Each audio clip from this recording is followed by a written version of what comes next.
Olá, muito bom dia para você que nos acompanha aqui pelo Notícias Agrícolas. Está no ar mais um boletim olhando o mercado do boi. Mercado do boi que perdeu aquela sustentação que vinha tendo desde o final do ano passado. Nessa segunda quinzena de janeiro, uma pressãozinha começou a ser exercida, começou com testes dos frigoríficos sobre a arroba do boi gordo. Em São Paulo, por exemplo, os frigoríficos começaram a testar os R$ 240. Aparentemente, agora sim, esse preço está sendo negociado com mais intensidade. E, obviamente, esse movimento de São Paulo está se repetindo aí em outras regiões do país.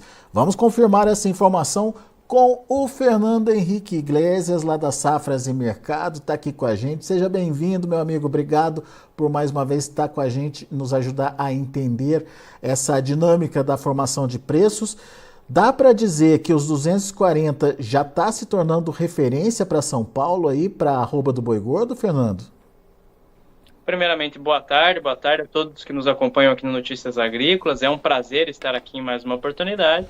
E sim, a arroba do boi gordo está operando um pouquinho mais pressionada nos últimos dias.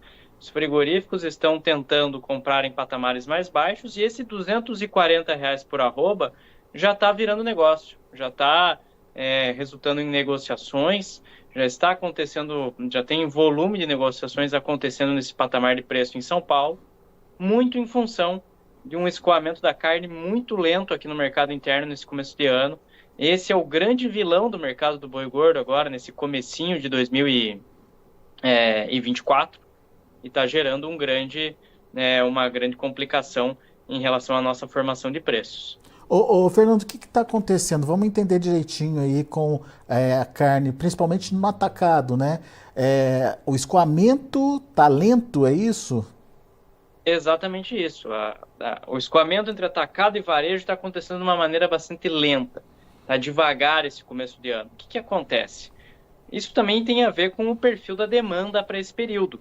Nós temos uma população descapitalizada, tem a população lidando com IPTU, IPVA, compra de material escolar, taxas de rematrícula, tem uma série de despesas comuns a esse período que acabam impactando na formação dos preços ali, que acabam afetando nesse comportamento dos preços do atacado.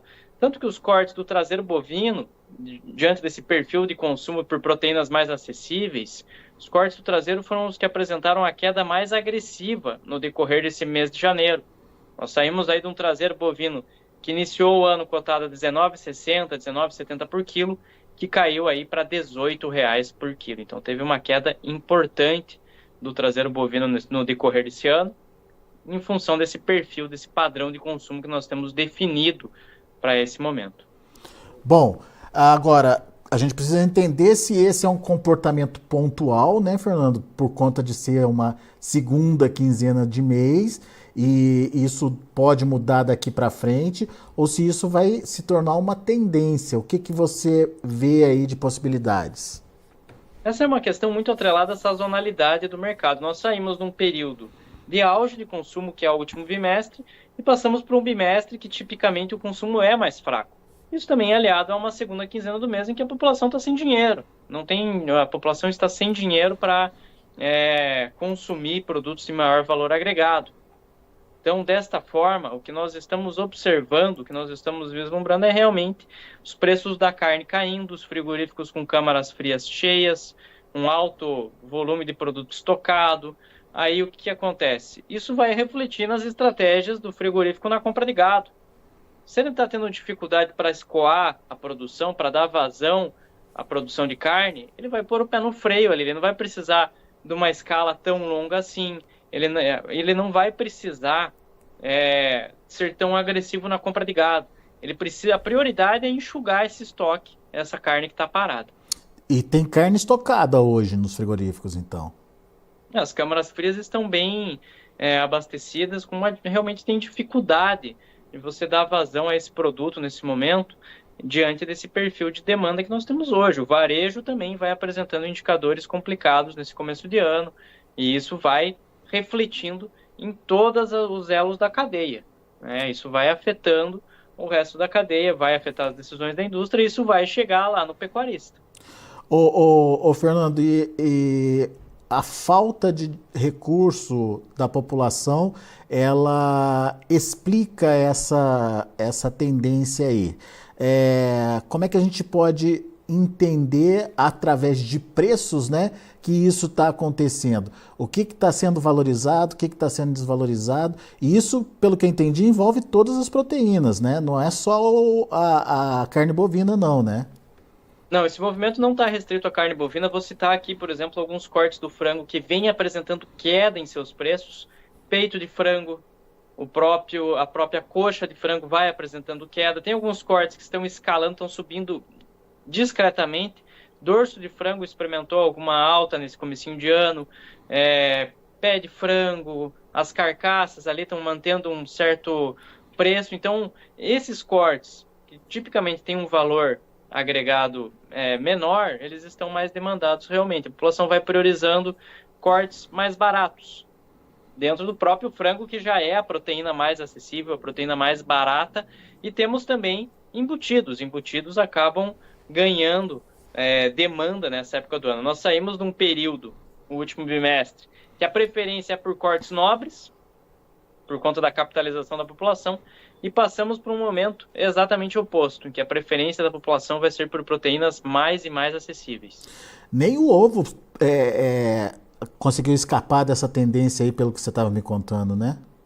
Sim, nós vemos um movimento de queda generalizado dentro do setor carnes. Tem cortes suínos caindo, o próprio ovo apresentou queda de preços em algumas regiões do país, cortes do frango, cortes bovinos, então é uma queda realmente generalizada. Nós estamos vendo um setor carnes apresentando recuos importantes em várias frentes. E na região sudeste, que é o principal ponto de consumo do país, São Paulo especificamente, esse movimento tem se mostrado bastante agressivo. E por conta disso, as indústrias aí de São Paulo, em especial os frigoríficos ali que estão adquirindo boi gordo no dia a dia, revisam suas estratégias, sua política na compra de gado e passam aí a testar valores mais baixos. Ô, Fernando, muda alguma coisa com a chegada de fevereiro aí, e principalmente com essa questão da expectativa de demanda com o carnaval?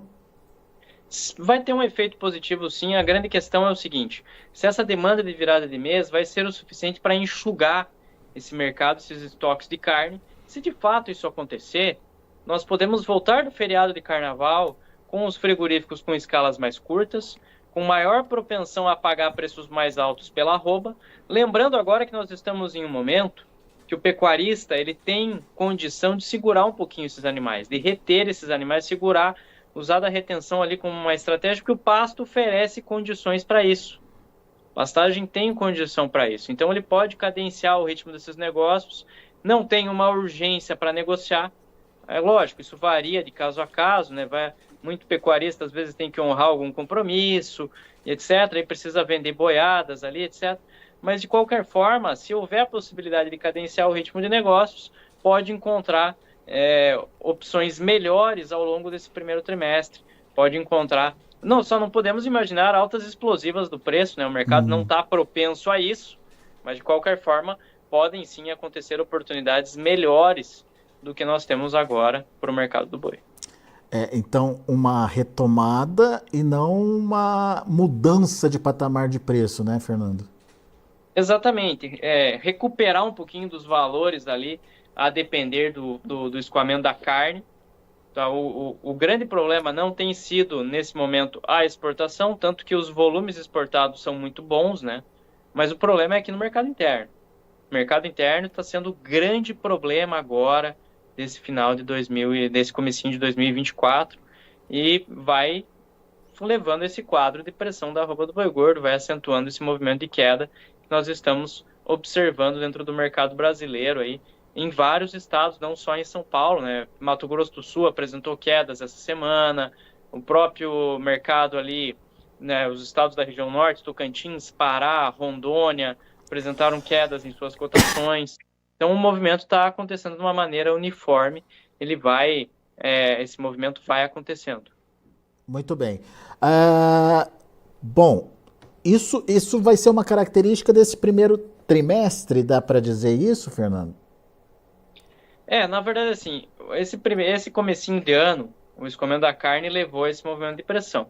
Podemos ter maior firmeza passado esse momento de turbulência, Sim. fevereiro, março, e quando nós entrarmos ali em abril, maio, nós já entramos numa característica diferente. O pasto começa a perder qualidade, o pecuarista perde capacidade de retenção, e aí provavelmente nós vamos ver a mínima dos preços do boi gordo ao longo desse ano. Salvo alguma mudança ali de conjuntura, alguma mudança conjuntural, mas de qualquer forma a expectativa do segundo trimestre é do ponto de mínima para o mercado do boi. Deixa eu dar uma olhada aqui. Hoje a gente tem uma sinalização na B3 para o boi abril de R$ 231.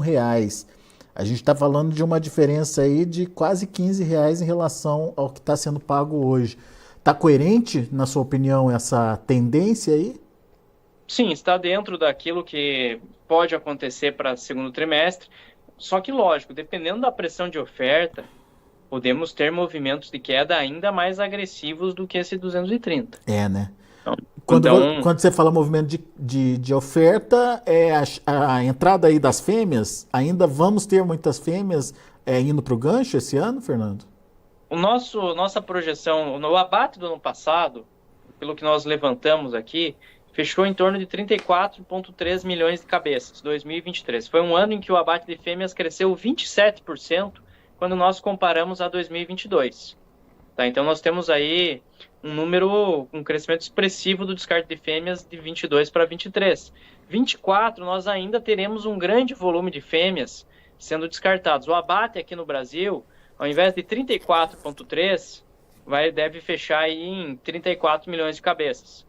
Vai diminuir um pouquinho esse abate, ainda é um abate expressivo, ainda é um volume significativo de animais abatidos, porque nós estamos num momento do ciclo pecuário de transição.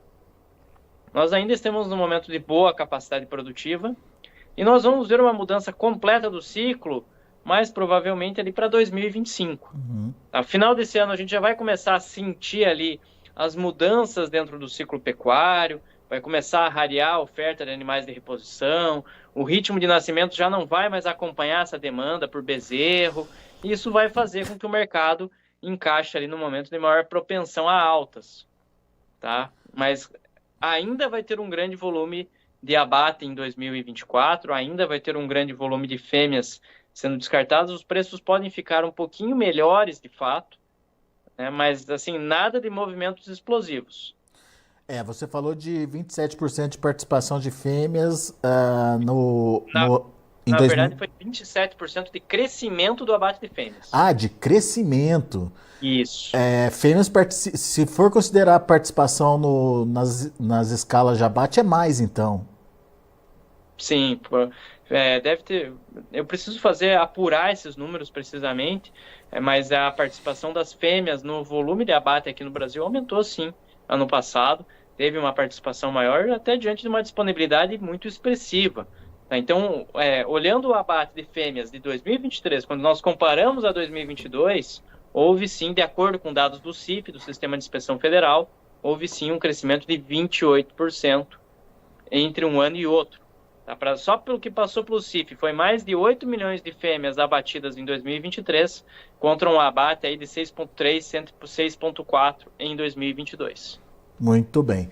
Bom, temos então, pelo que eu entendi, uma dinâmica de sustentação ainda de preços depois que passar esse período aí de carnaval, até o carnaval. Mas depois, no segundo trimestre, a pressão deve se intensificar aí em cima dos preços.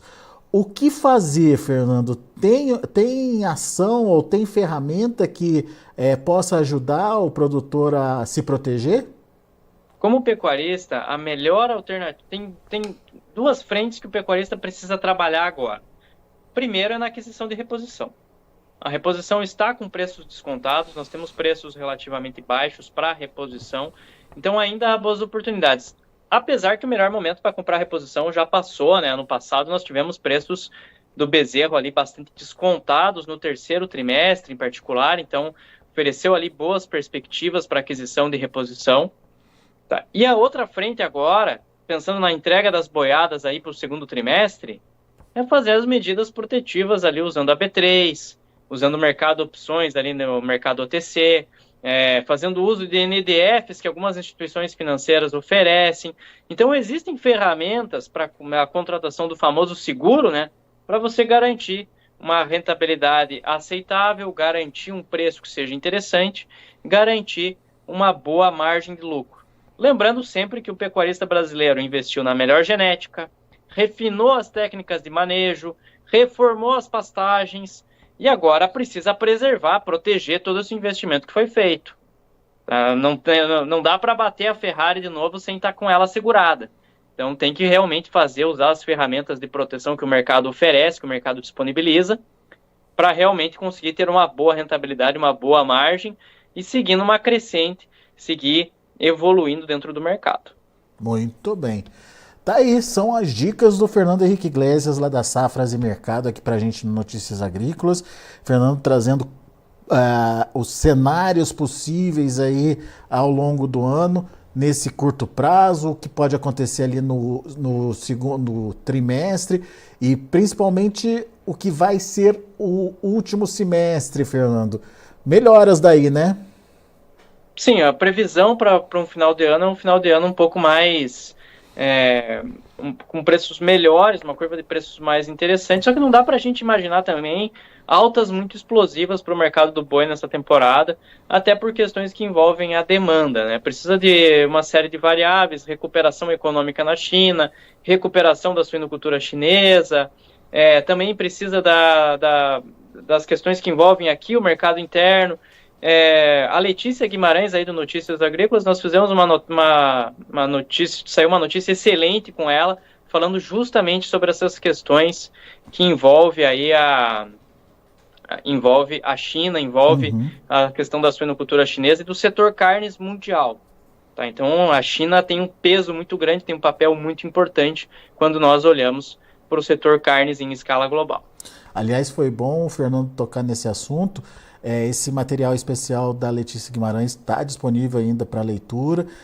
Você precisa ler esse material, está bem completo realmente, trazendo aí todas as tendências e possibilidades do mercado chinês e a correlação desse mercado com as nossas possibilidades aqui no Brasil. Muito bem, Fernando, obrigado pela participação e obrigado por participar aí, junto com a Letícia, dessa reportagem.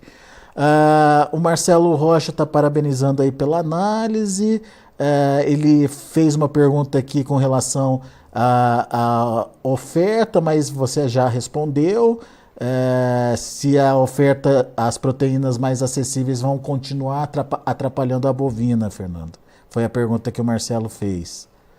Diante de algumas dificuldades que nós temos aqui no mercado brasileiro, em relação ao poder de compra, em especial das famílias ali que dependem de 1 a 2 salários mínimos para sobreviver, então basicamente parte da população vai seguir priorizando o consumo de proteínas mais acessíveis. Essa dinâmica, ela está valendo no setor carnes desde o período da pandemia. Tá? Então basicamente eles vão, principalmente essa parcela de menor renda, vai seguir priorizando o consumo de proteínas mais acessíveis. O que acontece é que famílias com maior renda vão manter aí a carne bovina mais rotineiramente no cardápio, vão ter a carne bovina presente ali na alimentação de uma maneira mais rotineira, como nós vimos no ano passado também, tá? Apesar da disponibilidade interna de carne bovina diminuir um pouquinho, o mercado enxugar um pouquinho esse ano, nós temos que ponderar também que vai ser a segunda maior disponibilidade interna de carne bovina dessa década. Tá? Então é um grande volume de carne ainda disponível aqui no mercado interno. Resta saber se o varejo vai aí oferecer as condições necessárias para que o consumo melhore. Muito bem. Fernando, obrigado pela participação mais uma vez conosco aqui no Notícias Agrícolas. Obrigado ao Marcelo Rocha que participou aqui com a gente. Marcelo está sempre parceiro nosso, fazendo as perguntas, ajudando a gente também a fazer as perguntas aqui para os nossos convidados. Volte sempre, Fernando. Bom, é um prazer estar aqui no Notícias Agrícolas. A equipe de Safras e Mercado está à disposição. Contem conosco em mais oportunidades. Um grande abraço a vocês. Até a próxima. Valeu, até a próxima. Tá aí, Fernando Henrique Iglesias, Safras e Mercado, trazendo aí cenários possíveis para precificação da arroba do boi gordo. Vamos ver como estão os negócios no mercado futuro, lá na B3, o que o mercado está indicando, de olho na tela. Temos um janeiro sendo negociado a R$ 245,70, leve alta de 0,06%. Na verdade, o contrato de janeiro está apenas se adequando aí ao valor do mercado, porque já está sendo finalizado aí esse contrato. Fevereiro, R$ 236,50, queda de 0,57%. Março está com queda de 0,38%. Negociando nesse momento a 233,10, abril 231,80, uma alta de 0,41%, subiu um pouquinho aí o vencimento abril. O boi gordo indicador CPEA fechou ontem a R$ 248,00, redondinho aí, sem variação, portanto, mais um indicador mostrando firmeza dos preços da arroba do boi gordo. Muito bem, são esses os números, a gente vai ficando por aqui. Notícias agrícolas e informação agro relevante e conectada.